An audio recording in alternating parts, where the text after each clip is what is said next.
మీ పేరేంటండి? జర్నలిస్ట్. అవును పండమ్మ, నువ్వు సుకృతి గారు, మీకు ఈ సినిమాలో ఎందుకు యాక్షన్ అనిపించింది?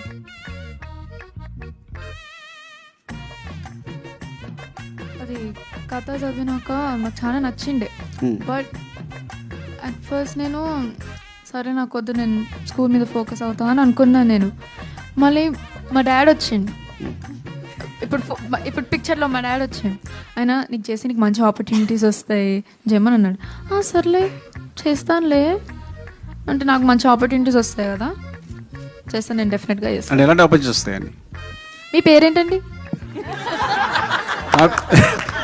జర్నలిస్ట్.